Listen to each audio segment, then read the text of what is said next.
Welcome to Mobil 1 The Grid. The front, but we feel confident that we are ready for that.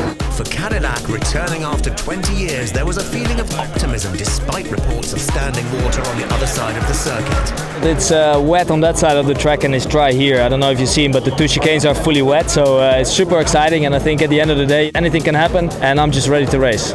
And reigning champions Toyota were lying third and fifth, knowing that the fight with pole-sitters Ferrari and the other manufacturers would be the most intense they'd seen in 6 years. The best day of the week.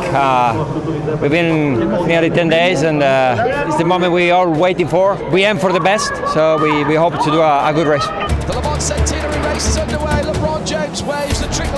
They're off and racing. Ferraris ahead of Toyotas towards the Dunlop Bridge for the first time. This is going to be epic. Coming out of the Daytona chicane. Oh, sideways motion. That's the 311 Cadillac. Jack Aitken into the fence.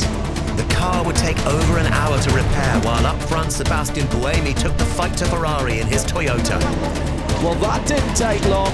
Sebastian Buemi drags through. Toyota leads Le Mans. While the battle for the overall lead continued, the number 3 Caddy was hit from behind in a slow zone at the Dunlop chicane, and 3 hours of repairs ruined their chances of Le Mans glory.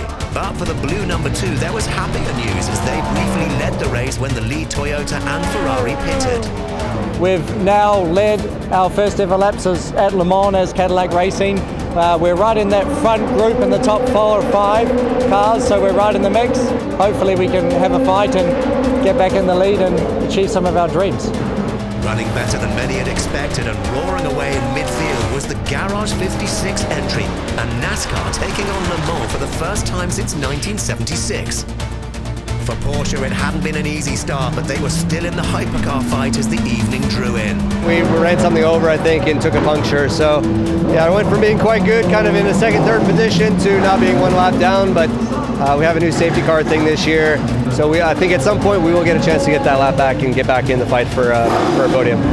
Fellow American Ben Keating might have put the Corvette on GTE and pole, but they'd lost laps after having to replace a front right damper early on. However, with so many getting caught out in the rain, they were still in the fight.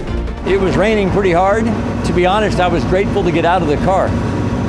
We've just had about an hour and a half long safety car because so many cars wrecked.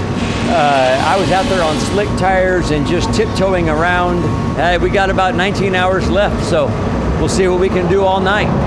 Porsche lost one of their 3 hypercars when Mathieu Jaminet in the number 75 suffered a mechanical failure. Meanwhile, the Peugeots were running well in the cooler, damp conditions and fighting up front with the Ferraris and the Toyotas.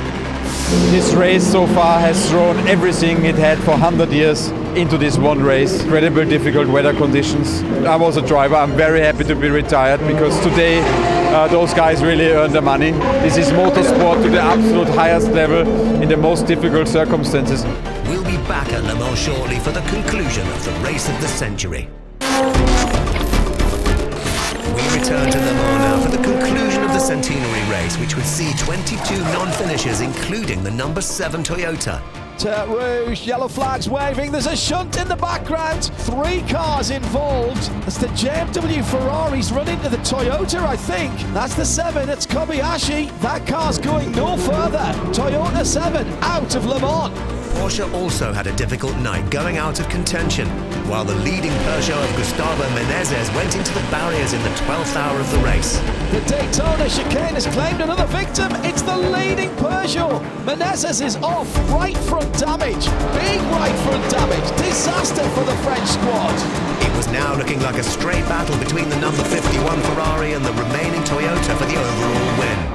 There were more dramatic crashes as dawn broke before Toyota ceded the lead to Ferrari after the GR010 hit a squirrel in the 16th hour, meaning the whole front end needed to be changed. In the LMP2 class, the Inter-Europol competition squad were on their way to victory, while in GTE and Corvette had made a remarkable recovery overnight from 2 laps down to give themselves hope of a 9th Le Mans class win.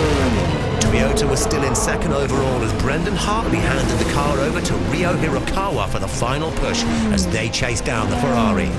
Ryo Hirakawa full attack mode on the outlap, and he's lost the back end, and oh no, he's on the bumps. Exactly what he was warned about by Brendan Hartley. The Japanese driver nursed the car back to the pits and emerged 3 minutes down. It looked as though Alessandro Pierguidi and Ferrari were home and dry.